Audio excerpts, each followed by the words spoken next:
Dinesh phone చేసి blackmail చేయడంతో దినేష్కి డబ్బులు ఇస్తూ బాలుకి అడ్డంగా దొరికిపోయిన రోహిణి. అసలు ఇదంతా ఎలా జరగబోతుందో తెలుసుకోవాలనుకుంటే ఇప్పుడే మన ఛానల్ని సబ్స్క్రైబ్ చేసుకొని పక్కనే ఉన్న బెల్ ఐకాన్ని క్లిక్ చేయండి. ఆ తర్వాత బాలు రోహిణిని ఆట పట్టిస్తూ బాగా కలుపు మీనా నిన్నే పిండి బాగా కలుపు అనగానే రోహిణి, ఏంటి బాలు నువ్వు ప్రతిదానికి కావాలని నన్ను అంటున్నావు కదా, మా ఆయన మీద ప్రేమతో నేను వేయించుకున్నాను, కావాలంటే మీ నన్ను వేయించుకోమను టాటూ అని చెప్పేసి అంటుంది రోహిణి. అప్పుడు బాలు, నాకేం టాటూలు గీటులు అవసరం లేదు, ప్రేమ అనేది ఎప్పుడు మనసులో ఉండాలి, మీనాకి నా మీద చాలా ప్రేమ ఉంది, అది చాలు, మీనా నువ్వు ఇలాంటి పిచ్చి పనులు మాత్రం చేయకు, అర్థమైందా అని చెప్పేసి అంటాడు బాలు మీనాతో. అప్పుడు మీనా, నాకు అలాంటివి ఏమీ తెలియదండి, ప్రేమగా మిమ్మల్ని చూసుకోవడం, ఇంటిల్లిపాదికి భోజనం పెట్టడం ఇవే తెలుసు నాకు, అలాంటి టాటూలు నేనేం వేయించుకోనులేండి అని చెప్పేసి అంటుంది మీనా. శృతి కూడా, అవును అదంతా నిజమే, అంతేగాని టాటూలు వేయించుకున్నంత మాత్రాన ప్రేమ ఉన్నట్టేమీ కాదు అని చెప్పేసి అంటుంది. అప్పుడు మనోజ్, ఎవరేమనుకున్నా సరే రోహిణికి నా మీద ప్రేమతో చక్కగా టాటూ వేయించుకుంది, అదెంత నొప్పిగా ఉంటుంది, ఆ నొప్పిని నా కోసం భరించింది, చాలు, ఇంకంతకు మించి ఏం కావాలి నాకు అని చెప్పేసి అంటాడు మనోజ్. అప్పుడు రోహిణి, ఎవరేమనుకున్నా సరే నాకేం అవసరం లేదు, నాకు మనోజ్ ఏమనుకుంటున్నాడు అనేదే ఇంపార్టెంట్, అందుకే మనోజ్ నీకోసమే నేను టాటూ వేయించుకున్నాను, ఇదే నా బర్త్డే గిఫ్ట్ నీకు అని చెప్పేసి అంటుంది రోహిణి. ఆ తర్వాత ప్రభావతి కిందకి దిగుతుంది. ఏంటమ్మా ఏంటి డిస్కషన్, ఏంటమ్మా రోహిణి ఏంటిదంతా అనగానే అప్పుడు మనోజ్ చాలా ఎక్సైట్మెంట్తో, అమ్మ అమ్మ అమ్మ నీకు చాలా ఇంపార్టెంట్ విషయం చూపించాలి, చూస్తావా అని చెప్పేసి అడుగుతాడు. ఏంట్రా అంత ఇంపార్టెంట్ అయిన విషయం, ఏం ఘనకార్యం జరిగిందేంటి ఇంట్లో అని చెప్పేసి అడుగుతుంది ప్రభావతి. అప్పుడు ఇదిగో అని చెప్పేసి రోహిణి చేయి చూపిస్తాడు మనోజ్ ప్రభావతికి. అప్పుడు ప్రభావతి, ఏంట్రా ఇది పెన్తో రాసుకున్నట్టుంది ఏంటిది అని చెప్పేసి అడుగుద్ది. అప్పుడు మీనా బాలు శృతి గట్టిగా నవ్వుతారు. అప్పుడు మనోజ్, ఏంటమ్మా నువ్వు కూడా, రోహిణి నా కోసం టాటూ వేయించుకుంది, ఎంతో నొప్పిని భరించి మరీ పర్మనెంట్ టాటూ వేయించుకుంది తెలుసా అని చెప్పేసి అంటాడు ప్రభావతితో మనోజ్. అప్పుడు ప్రభావతి, ఏంటి ఇదేనా పచ్చబొట్టు అంటే, అయ్య బాబోయ్ ఏమ్మా రోహిణి ఆ నొప్పంతా భరిస్తూ పచ్చబొట్టు వేయించుకోవడం అంత అవసరమా చెప్పు, అయ్యో పాపం ఎంత నొప్పి వచ్చి ఉంటుందో అని చెప్పేసి అంటది రోహిణిని ప్రభావతి. అప్పుడు రోహిణి, మనోజ్ కోసమే కదా అత్తయ్య, అందుకనే నేను ఎంత నొప్పినైనా భరించడానికి సిద్ధపడ్డాను, అందుకనే వేయించుకున్నాను మనోజ్ కోసం ఈ టాటూ అని చెప్పేసి టాటూ చూపించి తెగ మురిసిపోతాడు మనోజ్. రోహిణి కూడా మనోజ్ హ్యాపీనెస్ చూసి నవ్వుతూ ఉంటుంది. ప్రభావతి కూడా, అమ్మో ఇలా ఎవరు చేయగలరు, మిగతా ఇద్దరు కోడలు అయితే అసలే చేయలేరు, రోహిణి కాబట్టి అలా చేసింది అని చెప్పేసి వంకరగా మాట్లాడుతుంది ప్రభావతి. అప్పుడు బాలు, ఎవరో గడ్డి తిన్నారని చెప్పేసి నా పెళ్ళాన్ని రవిగడి పెళ్ళాన్ని గడ్డి తినమంటే ఎలా తింటారు, వాళ్ళ ఇష్టం వాళ్ళు చేసుకుంటారు, ఇప్పుడు టాటూ ఏం చేసుకుని ఏం ఓడబొడిసేయాలంట అని చెప్పేసి అంటాడు బాలు. అప్పుడు ప్రభావతి, నీకన్నీ వంకరే, ఏం మాట్లాడకు, నువ్వు నీ పని నువ్వు చూసుకో అని చెప్పేసి అంటుంది ప్రభావతి. ఆ తర్వాత రోహిణి మనోజ్ ఇద్దరు వాళ్ళ రూమ్లోకి వెళ్ళిపోతారు. వెళ్ళిన తర్వాత, నాకు ఇవాళ చాలా హ్యాపీగా ఉంది రోహిణి, నా కోసం నువ్వు ఇంత నొప్పిని భరించావు, అది చాలా నొప్పిగా ఉంటుందని విన్నాను నేను, ప్లీజ్ ఇలాంటి మళ్ళీ మళ్ళీ ఎక్కువ టాటూలు లాంటివి కానీ నొప్పి వచ్చే పనులు లాంటివి ఏమీ చేయకు, నా కోసం టాటూ వేయించుకున్నావు, అంతకు మించి ఇంకేం కావాలి, నాకు చాలా మంచి భార్య దొరికింది, ఇంతకంటే అదృష్టవంతులు ఎవరైనా ఉంటారా అని మనోజ్ పొంగిపోతాడు. అప్పుడు రోహిణి కూడా, నాకు కూడా చాలా మంచి భర్త దొరికాడు, నీలాంటి వాడు దొరికినందుకు నేను చాలా అదృష్టవంతురాల్ని అని చెప్పేసి అంటుంది రోహిణి కూడా మనోజ్తో. తర్వాత రోజు షోరూమ్ కోసం బయటికి వెళ్ళాలి అని చెప్పేసి మనోజ్ అలాగే రోహిణి ఇద్దరు రెడీ అవుతూ ఉంటారు షోరూమ్ దగ్గరికి వెళ్ళడానికి. అయితే ఊరికే కాల్ వస్తుంది రోహిణికి. అప్పుడు మనోజ్, ఎవరు రోహిణి అంటే, ఏమో అన్వాంటెడ్ నెంబర్, నాకు తెలిసి ఇదంతా కంపెనీ తెగ ఫోన్ చేస్తుంది, ఏంటో పిచ్చి పిచ్చి కాల్స్ అన్నీ వస్తాయి, ఇలాంటివే వస్తూ ఉంటాయి, ఏ నీకేంటి ఇప్పుడు అని చెప్పేసి అడుగుతుంది రోహిణి. అప్పుడు నాకేంటి కాదు, తెగ కాల్ వస్తుంది కదా దాని గురించి అడిగాను అని చెప్పేసి అంటాడు మనోజ్. ఏమో మనోజ్ చాలా విసిగిస్తుంది కాల్, ఎంతసేపు ఇది తీసుకుంటారా ఆ లోన్ తీసుకుంటారా, ఈ ప్లాన్ బాగుంటుంది ఆ ప్లాన్ బాగుంటుందని తెగ కాల్స్ వస్తున్నాయి ఈ మధ్య, అందుకనే లిఫ్ట్ చేయట్లేదు అంటే, సరే ఏదో ఒకటి చేయి అయితే, నేను కిందకి వెళ్ళి టిఫిన్ తింటాను అని చెప్పేసి మనోజ్ కిందకి వెళ్తాడు, నువ్వు కూడా వచ్చేసేయి అంటూ. అప్పుడు రోహిణి, ఈ దినేష్ గాడికి ఏం పని పాట లేదు, ఎప్పుడు చూడు నా బుర్ర తింటూనే ఉంటాడు, వీడి కాల్ కట్ చేసి బ్లాక్లో పడేస్తే వాడు ఏం చేస్తాడు అని చెప్పేసి అనుకుంటూ ఉంటుంది రోహిణి. వీడి ఫోన్ లిఫ్ట్ చేస్తే నాకు ఎక్కడ లేని తలకాయ నొప్పి అంతా వస్తుంది. ఎందుకని ఇలా నన్ను టార్చర్ పెడుతున్నాడు, ఎందుకు నా ప్రాణం తినేస్తున్నాడు, ఈ విషయాలన్నీ మా అత్తయ్యకి తెలిసాయంటే నన్ను చంపేస్తుంది. చచ్చానే నేను. ఇన్నాళ్ళు దాచిపెట్టిన నిజమంతా బయటకు వస్తే నా పని అయిపోయినట్టే.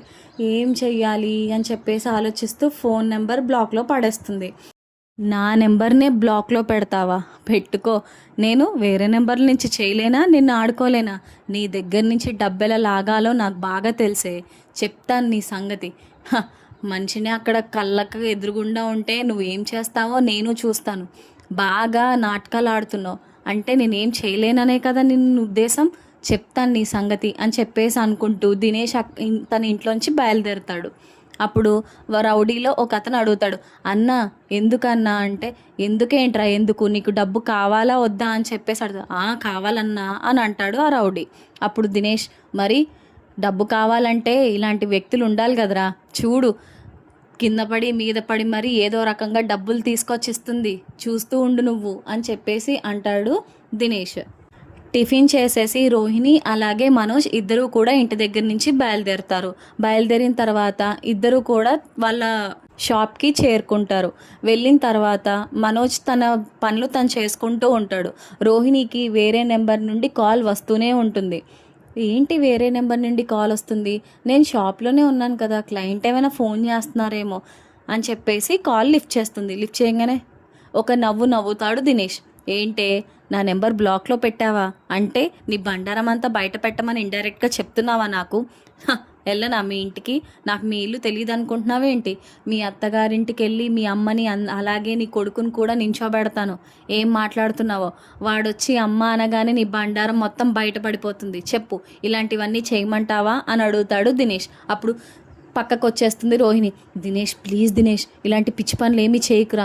ఎన్నిసార్లు చెప్పాలి నీకు? నా ప్రాణం ఇలా తోడేస్తున్నావు. ఎందుకని నన్ను ఇలాంతలా తింటున్నావు నువ్వు? నా మాట విను, నా బతికేదో నన్ను బతకనివ్వు. అప్పుడు జరిగిందేదో జరిగిపోయింది. ఇప్పుడైనా సరే నా బతుకు నన్ను బతకనివ్వు. నీ వల్ల నాకు ప్రశాంతత లేకుండా పోతుంది. ఎందుకని నన్ను ఇంత టార్చర్ పెడుతున్నావు అని చెప్పేసి బ్రతిమాలుతుంది రోహిణి దినేష్తో ఫోన్లో.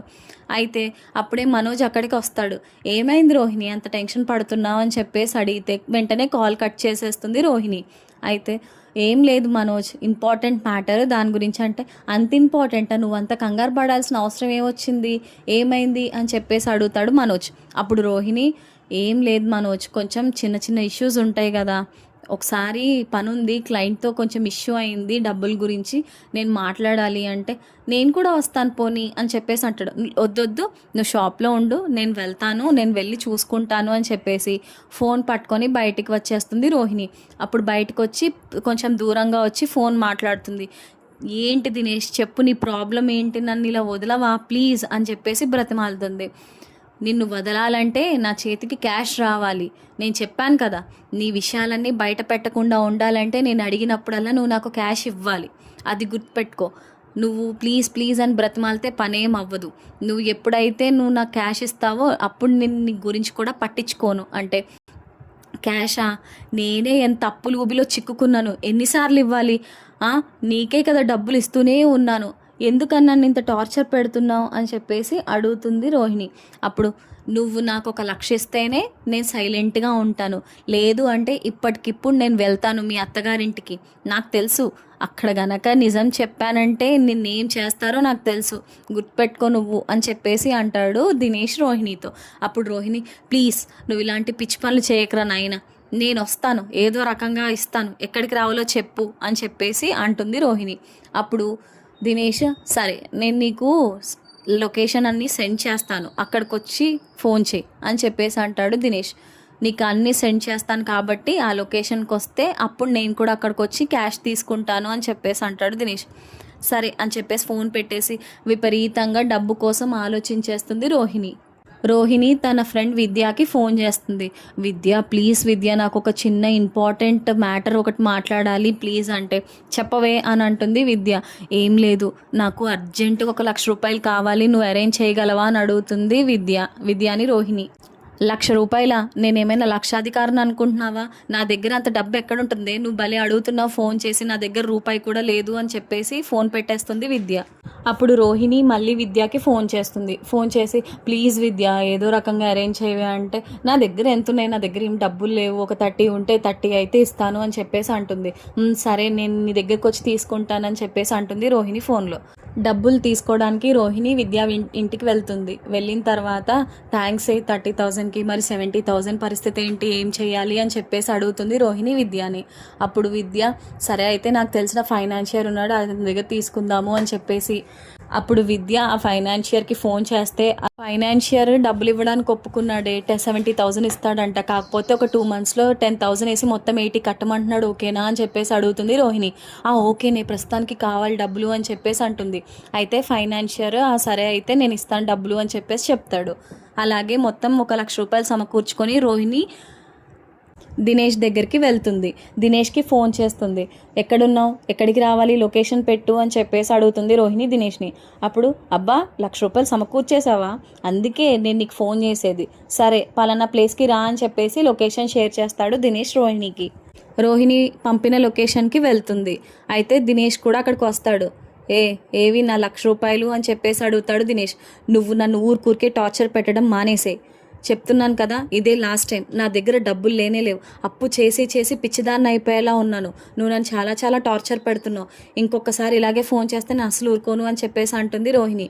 అప్పుడు దినేష్, నువ్వు నాకు వార్నింగ్ ఇవ్వడం చాలు, నేను అడిగినప్పుడు నువ్వు తెచ్చి ఇవ్వాల్సిందే, తెలుసు కదా ఎందుకు ఇవ్వాలో, నీ విషయాలన్నీ నాకు తెలుసు, లేదంటే చెప్పు, మీ అత్తయ్య వాళ్ళ ఇంటికి వచ్చి మొత్తం అంతా చెప్తాను, చక్కగా నీకు జరగాల్సిందంతా చేస్తారు వాళ్ళే అని చెప్పేసి మళ్ళీ బెదిరిస్తాడు దినేష్. ఇంకా మాట్లాడకుండా డబ్బులు తీసుకొని ఇక్కడ నుండి వెళ్ళిపో అని చెప్పేసి అంటుంది.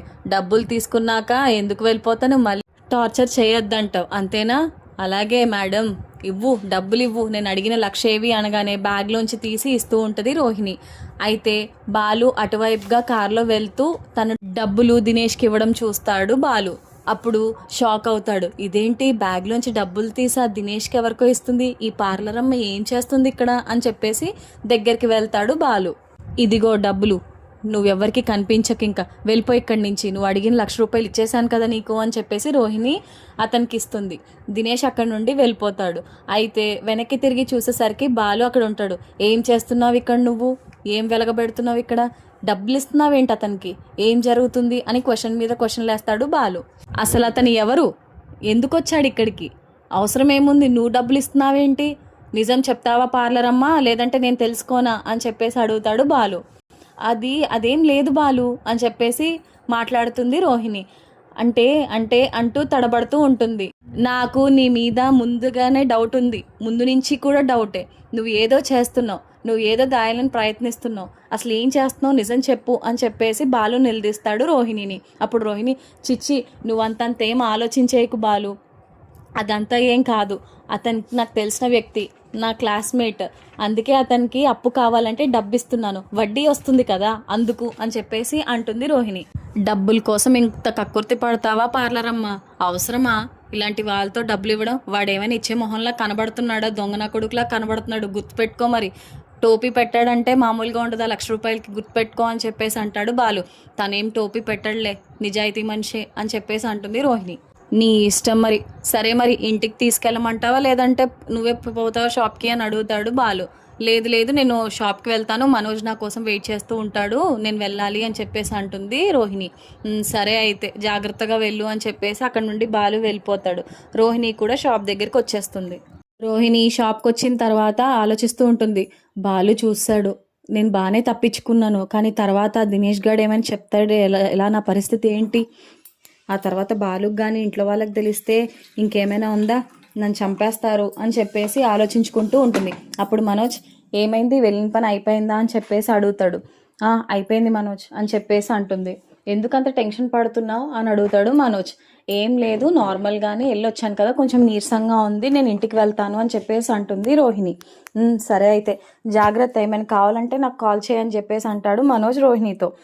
సరే మనోజ్, ఖచ్చితంగా చేస్తాను, నేను ఇంటికి వెళ్తాను అని చెప్పేసి అంటుంది రోహిణి. ఇంటికి వెళ్ళిన తర్వాత ఏమైందమ్మా రోహిణి అని చెప్పేసి అడుగుతుంది ప్రభావతి. అప్పుడు రోహిణి, ఏం లేదు అత్తయ్య, కొంచెం నీరసంగా ఉంది, నేను నా రూమ్కి వెళ్తాను అని అంటుంది.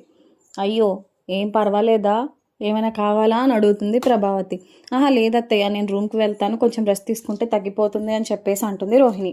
రూమ్కి వెళ్ళిపోయిన తర్వాత విద్యాకి ఫోన్ చేసి, విద్య, వాడు నా దగ్గర నుంచి డబ్బులు 1,00,000 రూపాయలు తీసేసుకున్నాడే, ఇంతకీ బాలు చూశాడు, అయిపోయాను, హడలి చచ్చాను. బాలు మాత్రం ఏం మాట్లాడలేదు, ఏదో రకంగా కవర్ చేశాను.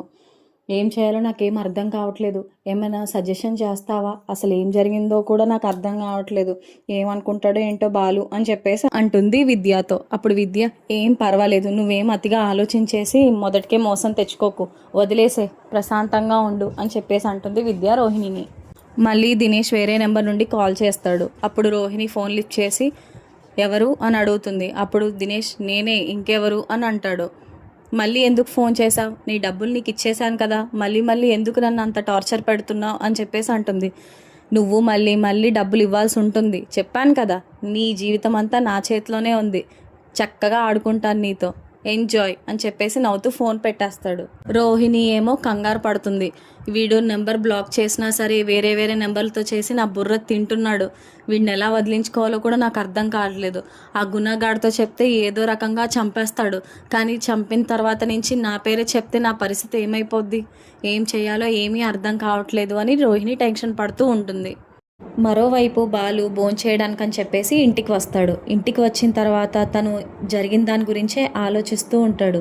అసలు ఈ పార్లర్ అమ్మ ఎవడికి అంత డబ్బు ఇచ్చింది? డబ్బు అయితే ఖచ్చితంగా ఇచ్చింది, నేను కళ్ళారా చూశాను. ఏదో జరుగుతుంది, ఈ పార్లర్ అమ్మ సంగతి చూడాలి, ఎంతో తేల్చాలి, ఏదో రకంగా ఈవిడ్ని ఏమర్చి చెప్పాలి, నిజం తెలుసుకోవాలి అని మనసులో అనుకుంటూ మీనాని పిలుస్తాడు. మీనా, మీనా ఇలా రా ఒకసారి అని. అబ్బా ఏంటండి అని అడుగుతుంది మీనా. మీనా, నీకో విషయం చెప్పాలి అర్జెంట్గా అంటాడు బాలు. అప్పుడు మీనా, ఏమైందండి అని అడుగుతుంది. అప్పుడు బాలు జరిగింది చెప్తాడు. నాకు ఎందుకో ఈ పార్లర్ మీద బాగా డౌట్గా ఉంది, డబ్బులు లేవు, డబ్బులు పోగొట్టుకుంటూనే ఉంటుంది, మరి అప్పు ఎక్కడి నుంచి తీసుకొస్తుందో అర్థం కావట్లేదు మీనా, ఏదో జరుగుతుంది, ఏదో కుట్ర జరుగుతుంది, మనం ఏంటనేది కనిపెట్టాలి మీనా, తను ఏదో చాలా ప్లానే వేసింది, నాకెందుకో తన మీద చాలా డౌట్స్ ఉన్నాయని చెప్పేసి అంటాడు బాలు. ఏమండి, ఇప్పటి నుంచి కాదు, ఎప్పటి నుంచో ఇదే మాట నేను మీకు, మీరు నాకు చెప్పడమే సరిపోయింది. అసలు ఆవిడ ఏం చేస్తుంది ఏంటి అనేది మనకు ఎలా తెలుస్తుంది? మనమేం వెనకాలే తిరగడానికి మనకంటూ పనులు లేవా? అంత డబ్బు అతనికి ఇవ్వాల్సిన అవసరం ఏమొచ్చింది? ఇంతకీ ఎంత ఇచ్చిందండి అని చెప్పేసి అడుగుతుంది మీనా బాలుని. ఏమో మీనా, కట్ అయితే తీసింది బయటికి, కానీ ఎంత ఇచ్చిందనేది నాకు ఐడియా లేదు. వాడిని చూస్తేనేమో కొంచెం తేడాగా ఉన్నాడు, బ్లాక్మెయిల్ చేసి తీసుకుంటున్నట్టు అనిపిస్తుంది. అసలు దేని గురించి బ్లాక్మెయిల్ ఏమైనా చేస్తున్నాడా అనేది నా డౌట్.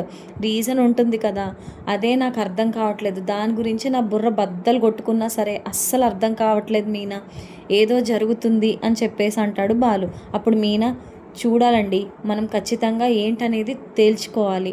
అసలు ఏం పనులు చేస్తుందో ఈవిడ, బయటికి వెళ్ళి అసలు ఏం వెలగబెడుతుందో అన్నీ తెలుసుకోవాలండి.